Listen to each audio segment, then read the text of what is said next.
নমস্কাৰ কথা বাৰ্তাৰ আন এটি নতুন অনুষ্ঠানলৈ আপোনালোকক স্বাগতম জনাইছোঁ আজি মোৰ সৈতে উপস্থিত আছে মোৰ শিক্ষাগুৰু তথা অৱসৰপ্ৰাপ্ত এগৰাকী ছাৰ অনিল কুমাৰ দাস আজি তেখেতৰ বিষয়ে কিছু তিতা মিঠা কথা জানিবলৈ চেষ্টা কৰিম আহক আমি পুনে অনিল কুমাৰ ছাৰলৈ আগবাঢ়ো নমস্কাৰ ছাৰ আপোনাক আমাৰ এই অনুষ্ঠানটিত স্বাগতম জনাইছোঁ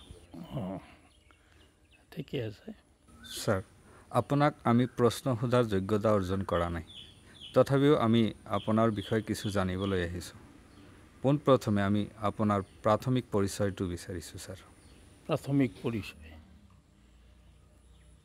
মোৰ প্ৰাথমিক পৰিচয় বুলি কওঁতে মোৰ ফাদাৰ স্বৰ্গীয় দীনবন্ধু দাস আৰু মা হ'ল স্বৰ্গীয় ক্ষীৰোদাবালা দাস ক্ষীৰোদাবালা দাসৰ গৰ্ভতে মোৰ জন্ম হ'ল এতিয়া জন্ম হ'ল মোৰ 1946 30 জানুৱাৰী সেইদিনাখন দেওবাৰ আছিল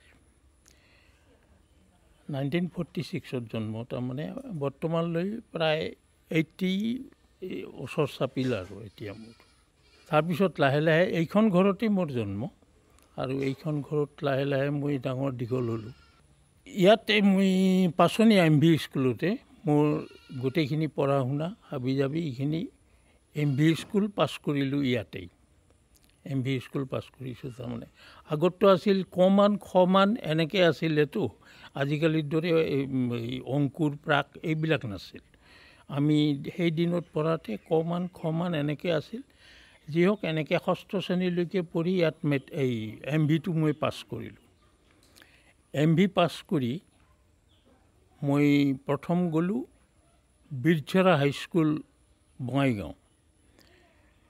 বঙাইগাঁৱত পঢ়িলোঁ মোৰ এই প্ৰথম এডুকেশ্যন আৰম্ভ হ'ল বঙাইগাঁও হাইস্কুলত তাৰ পৰা মই মেট্ৰিক পাছ কৰিলোঁ 1965ত মই মেট্ৰিক পাছ কৰোঁ 1965ত মেট্ৰিক পাছ কৰাৰ পিছত তাৰমানে এক বছৰ মোৰ এনে যোৱাৰ নিচিনা হ'ল তাৰমানে যদিও মই একচুৱেলি ছায়েন্সৰ ষ্টুডেণ্ট নাছিলোঁ বাবা সুন্ধৰাত জোৰ জুলুম কৰি মোক এই বজালী কলেজত তাত ভৰ্তি হ'লোঁ কিন্তু তাত এটা পৰীক্ষা মই দিবই নোৱাৰিলোঁ মানে কিবা এটা হৈ গ'ল গুচি আহিলোঁ তাৰ পৰা গুচি আহি তাৰপিছত মই হেৰি কৰিলোঁ অভয়াপুৰী কলেজত তাৰ আৰ্টছত এডমিশ্যন ল'লোঁ আৰ্টছত এডমিশ্যন লৈ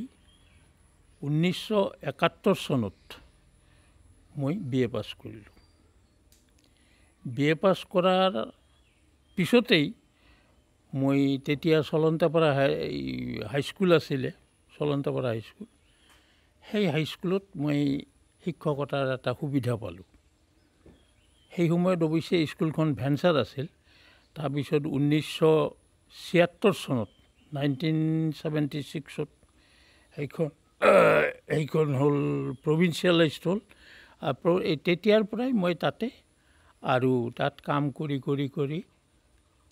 2006 ফেব্ৰুৱাৰীৰ 28 তাৰিখে মই ৰিটায়াৰমেণ্ট ল'লোঁ আচ্ছা আপোনালোকৰ দিনৰ শিক্ষা ব্যৱস্থা আৰু বৰ্তমান দিনৰ যি শিক্ষা ব্যৱস্থা এই শিক্ষা ব্যৱস্থাৰ মাজত কিবা পাৰ্থক্য আপুনি দেখিবলৈ পাইছে নেকি ছাৰ পাৰ্থক্য ডেফিনেটলি আছে আগৰ শিক্ষা ব্যৱস্থাত বিশেষকৈ নম্বৰৰ কথা কওঁ এতিয়া আমাৰ দিনত কুৱেশ্যনবিলাক এতিয়া আমি যেনেকৈ মেট্ৰিক পৰীক্ষা দিছিলোঁ সেই সময়ত কুৱেশ্যনবিলাক আছিল এই 100 নম্বৰৰ 6টা কুৱেশ্যন দি থৈছে 100 নম্বৰৰ 6টা 15 নম্বৰকৈ কোনোবা এটাত 20 নম্বৰ এনেকৈ 6টা প্ৰশ্ন সেই 6টা প্ৰশ্নৰ এনচাৰ কমপ্লিট কৰিব লাগিব তাৰমানে একোটা প্ৰশ্নৰ এনচাৰ লিখোঁতে ধাৰাবাহিক মানে বুৰঞ্জীৰ দৰে লিখিব লগা হয় সেই সময়ত যথেষ্ট বানন ভুল হোৱাৰো চান্স থাকে আৰু লিখিব লাগে যথেষ্ট বেছি কিন্তু আজিৰ যুগত এক নম্বৰৰ প্ৰশ্ন এটা ৱাৰ্ডত বা এটা শব্দত গোটেইখিনি কমপ্লিট তেনেকৈ নম্বৰ পায় গতিকে আজিৰ যুগত বহুতখিনি ইজি হৈছে হোৱা যেন পাওঁ মই। আমাৰ আগৰ দিনতকৈ আজিৰ যুগত বহুতখিনি ইজি যেন হৈছে, কিন্তু সেই সময়ত ইমান সহজ নাছিল প্ৰশ্নবিলাকো টানে আছিল, কিন্তু শিক্ষাগুৰুসকল সেই সময়ত কিন্তু অতি পাংচুৱেল, নম্ৰ, ভদ্ৰ, আৰু সেই সময়ত শাসনটো আমাৰ যথেষ্ট ভাল আছিল। শিক্ষকবিলাকৰ ছাত্ৰ ছাত্ৰীৰ প্ৰতি যিটো শাসন, অভিভাৱকত্ব, সেইটো যথেষ্ট পৰিমাণে ভাল আছিল। কিন্তু বৰ্তমান যুগত অলপ হিন্দেৰী যেন দেখা পাওঁ। এতিয়া আপোনাৰ চাকৰি জীৱনৰ কিছু অভিজ্ঞতা আমাক জনাওক ছাৰ। চাকৰি জীৱনৰ অভিজ্ঞতা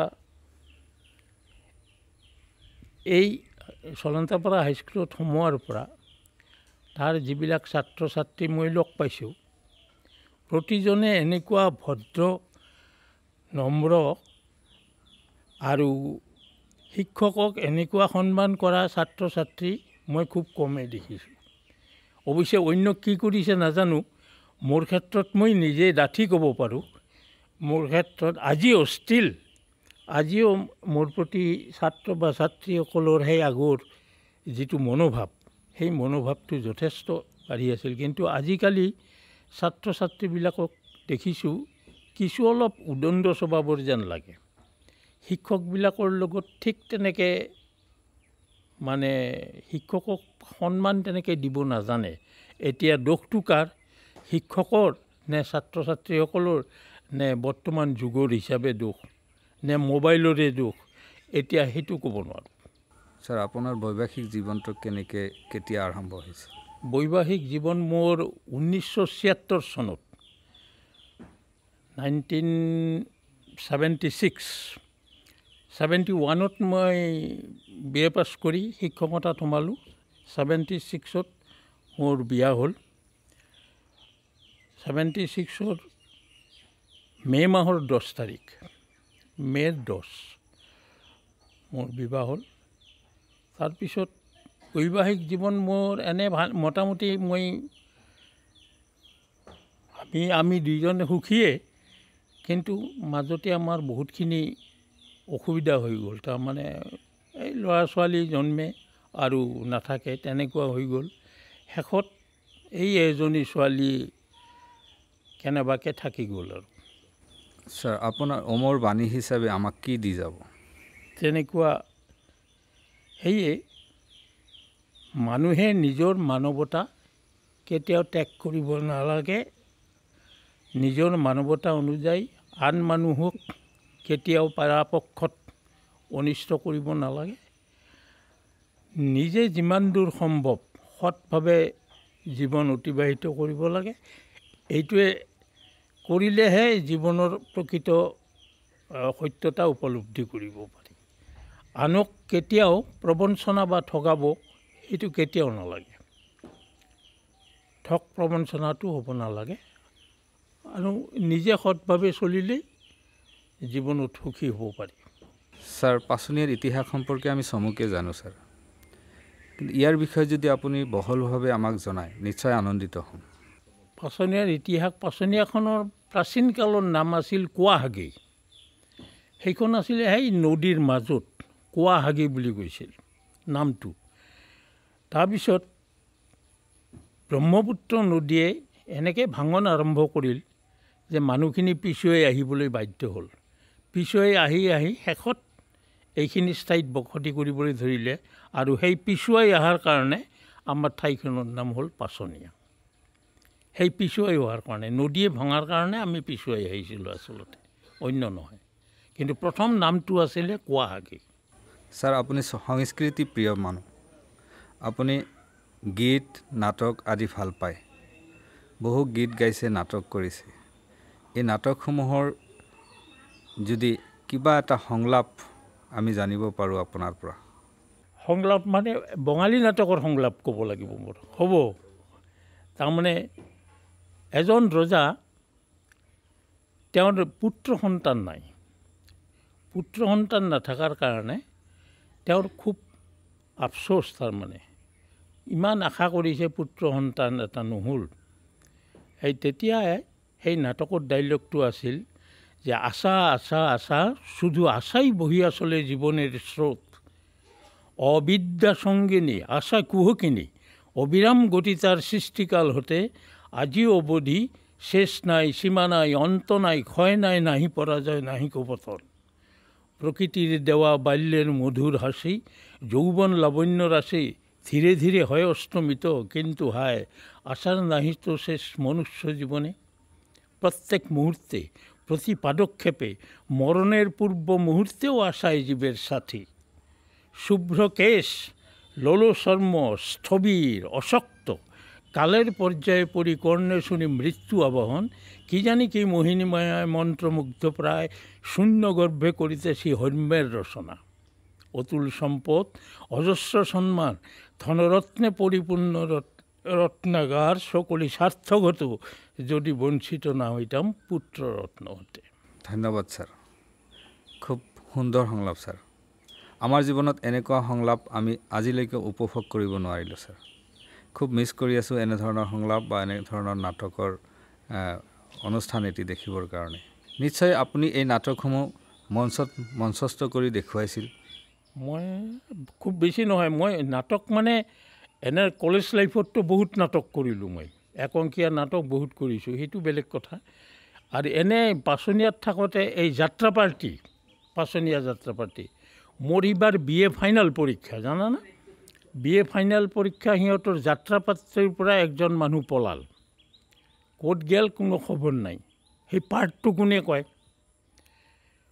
মই আছোঁ অভয়পুৰী হোষ্টেলত, ইয়াৰে টিকেন দাস নামৰ মানুহ এজন, তেওঁ মোক যাই ধৰিল। মই খুৰা কথাওঁ যে বাপৰে তই পাৰ্টটো যদি কৈ নিদিয়া তাহলে মান ইজ্জত গেল, আমাৰ গোৱালপাৰা চন্দৰীয়াত ৰাসৰ বুক হৈছে, তই যেনেকৈ নহওক পাৰ্টটো ক'ব লাগে। মই বোলো পাগলা নেকি, মোৰ ৰিহাৰ্চেল নাই কিছু নাই, এনে কৰিব লাগিব যে।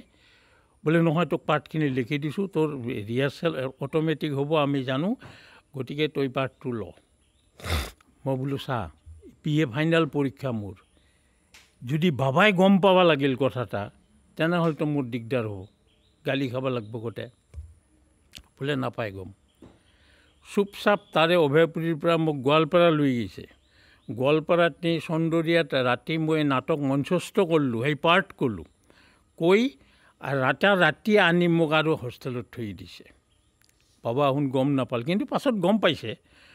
গম পাই কৈছে যে ঠিক আছে, সিটো গ'ল এনেকৈ, একেবাৰে যদি পাছ কৰিব নোৱাৰে তেনেহ'লে তাৰ শিক্ষা দিম, কিন্তু ভগৱানৰ ইচ্ছাত হয়তো যাত্ৰা পাৰ্টিৰো আশীৰ্বাদ আছিল, একেবছৰে BFটো পাছ কৰিলোঁ, তেনেকৈ বাচি গ'লোঁ। আৰু তেনেকৈও কৰিছোঁ মই। ছাৰ আপুনি যিহেতু গীতো গাইছে, বহু গীত গাইছে, আপোনাৰ পৰা আমি এটা গীতৰ কলি শুনিবলৈ বিচাৰিছোঁ ছাৰ, যদি আপুনি কষ্ট অনুভৱ নকৰে।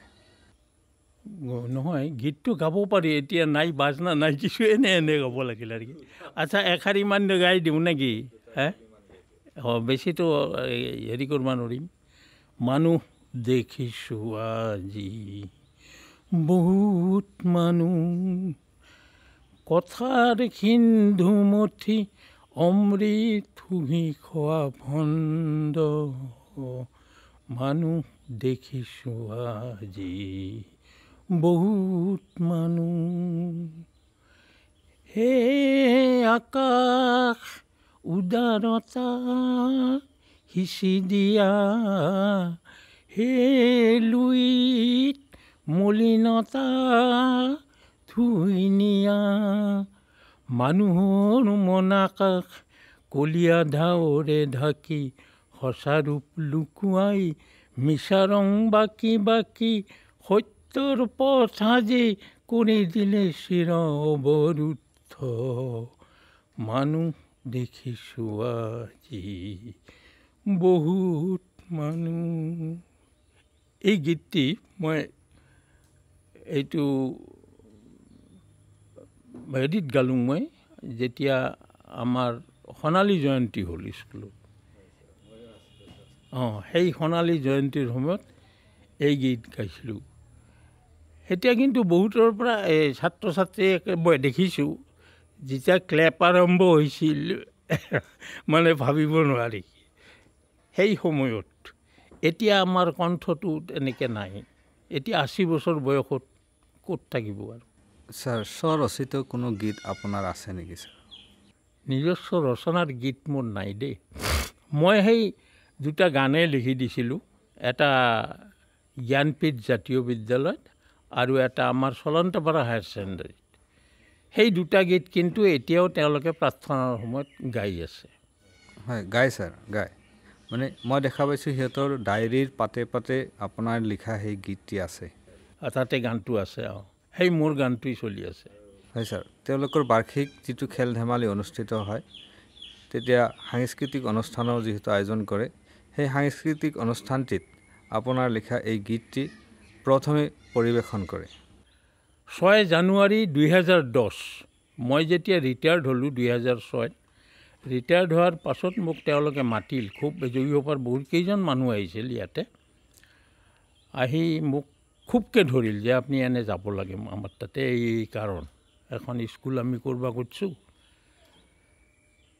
খুবকৈ ধৰাতে ক'লোঁ ঠিক আছে বোল। এই 2010 6 জানুৱাৰী তাৰিখ, 6 জানুৱাৰী 2010 তোমাৰ জন্ম তাৰিখ হয় নহয়, কণমানিৰ কলৰৱে মুখৰিত হয় বিদ্যালয়। এনেকৈ গানটো লিখিছোঁ মই।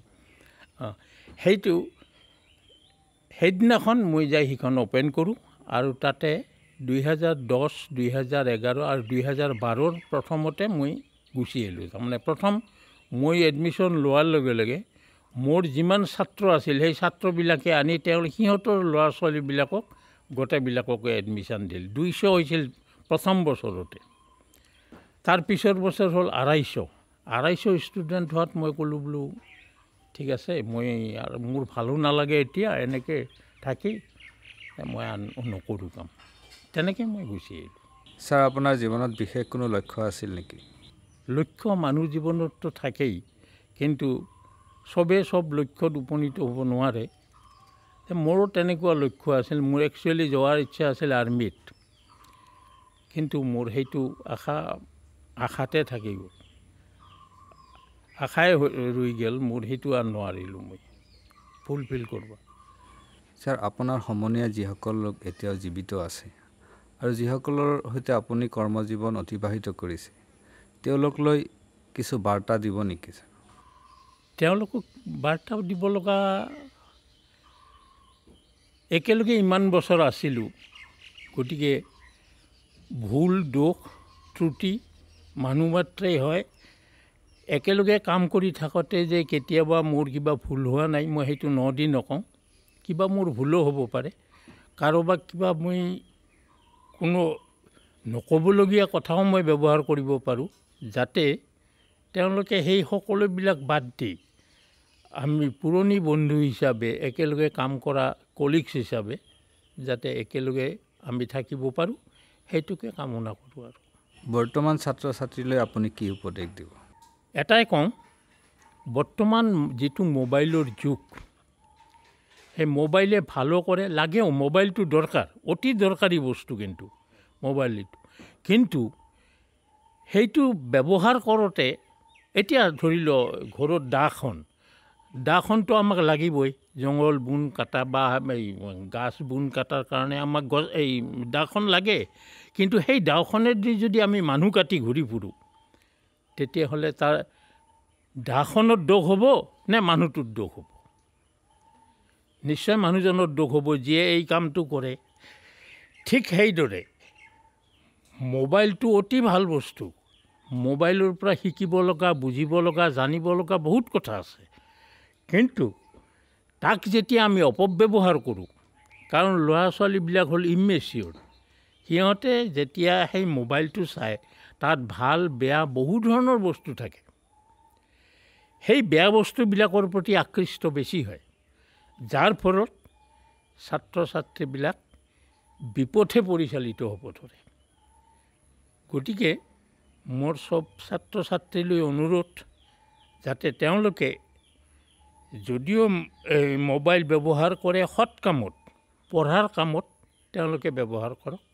তেতিয়া তেওঁলোকৰ জীৱনত উপকৃত হ'ব আৰু কৃতকাৰ্যতাও লাভ কৰিব পাৰিব। কিন্তু তাকে নকৰি যদি ইয়াৰ বেয়া বস্তুবিলাক দৰ্শন কৰি থাকে, সদায় শুনি থাকে, সদায় যদি মোবাইলটোত লৈ এনেকৈ খালি চকুৰ সন্মুখত লৈ থাকে, তেতিয়াহ'লে নিজৰ সম্পূৰ্ণ শাৰীৰিকটো ক্ষতি, শাৰীৰিক, মানসিক, নৈতিক সকলো দিশৰ পৰা সেই ছাত্ৰ বা ছাত্ৰীজন ধ্বংস হৈ যাব। গতিকে প্ৰত্যেকলৈ মোৰ অনুৰোধ, যাতে মোবাইলটো ব্যৱহাৰ কৰোঁতে সংযমী হয় আৰু যিখিনি দৰকাৰ সেইখিনিত যাতে ব্যৱহাৰ কৰে, এইখিনিয়ে ক'ব লগা। ছাৰ, আমি জানো আমাৰ অসমখন শংকৰ আজানৰ দেশ বুলি, কিন্তু সেই মিলন ভূমিটোত ক'ৰবাত নহয় ক'ৰবাত আকৌ হিন্দু মুছলমানৰ মাজত এটা সম্পৰ্কৰ অৱনতি ঘটিছে। এই ক্ষেত্ৰত আপোনাৰ দৃষ্টিভংগী কেনে হ'ব? না, আমি প্ৰত্যেকে ভাবিব লাগে হিন্দু মুছলিম বুলি কোনো কথা নাই। আমি গোটেইখিনি অসমীয়া, অসমত বাস কৰিছোঁ, অসমৰ জলবায়ু, অসমৰ বায়ু পানী খাই আমি ডাঙৰ দীঘল হৈছোঁ। গতিকে আমি প্ৰত্যেকেই অসমীয়া। হিন্দুও সেইটো কথা ভাবিব লাগিব, মুছলমানেও সেইটো কথা ভাবিব লাগিব, খ্ৰীষ্টানেও ভাবিব লাগিব, চবেই যিমান আছোঁ আমি। যদি সেই ভাৱটো মনত থাকে বা আহে, তেতিয়াহ'লে নিশ্চয় আমাৰ অশান্তিৰ সৃষ্টি হোৱাৰ কোনো প্ৰশ্নই নাই। এতিয়া পাকিস্তানে আমাক যেনেকৈ অশান্তিৰ এটা সৃষ্টি কৰি দিল, ধৰ্ম সুধি সুধি মানুহক গুলিয়াই মাৰিলে, এইটো কিমান এটা ডাঙৰ অপৰাধ। এইটো সকলোৱে বুজি পায় যে ধৰ্ম কি, যে মোৰ হিন্দু ধৰ্ম, তেতিয়াহ'লে তই একফালীয়া হ, তাক লগে লগে গুলি কৰি মাৰিলে। এইটো কিমান ডাঙৰ এটা অপৰাধ হৈছে।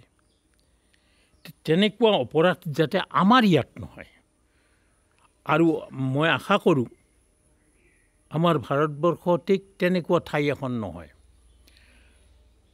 সেইকাৰণে আজিলৈকে আমাৰ তেনেকৈ আমাৰ বাদানুবাদ বা হাই কাজিয়া তেনেকৈ হোৱা নাই। আমাৰ পুৰণি যিখিনি ইছলাম ধৰ্মীয় অৱলম্বীয় লোক আছে, তেওঁলোকতো সম্পূৰ্ণৰূপে অসমীয়াৰ লগত মিলি গৈছে। আপাৰৰ মুছলিমখিনি বুজাই নাযায় তেওঁলোক মুছলমান হিন্দু, একো বুজা নাযায়। আমাৰো ইয়াত তেনেকুৱা কিছু, আমাৰ অসমীয়া মুছলমানখিনি তেনেকুৱাই।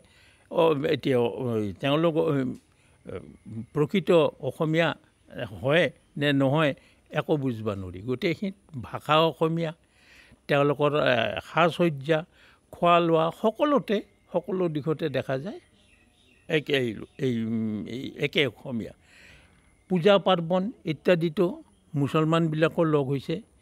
ঈদত আমাৰ হিন্দুবিলাকো গৈছে, বহুত ঠাইত গৈছে। আমাৰ এই পূজা পাৰ্বণত বহুত ইছলাম ধৰ্মী মানুহে দান দক্ষিণাও দিছে, আমি অস্বীকাৰ কেতিয়াও নকৰোঁ।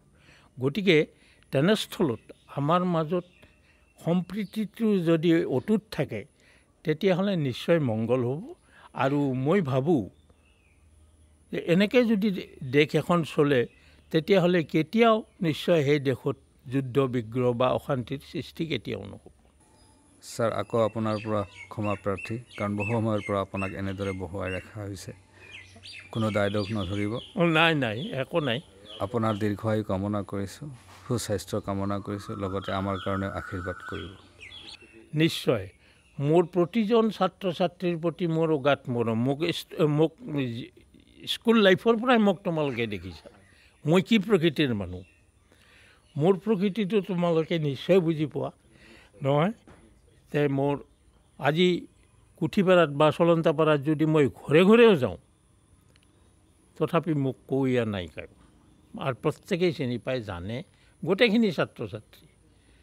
যিটো মৰম বা পাওঁ, মই সন্মান পাওঁ, তাত মই ক'তো নাপাওঁ। তেনেকুৱা মোৰ ছাত্ৰ ছাত্ৰীৰ পৰা মই আজিলৈকে যিখিনি সন্মান পাইছোঁ, যিখিনি মৰম পাইছোঁ, যিখিনি শ্ৰদ্ধা পাইছোঁ, কোনোবা টিচাৰে পাইছে নাপাইছে মই নাজানো, কিন্তু মই পাইছোঁ, আজিলৈকে পাই আছোঁ।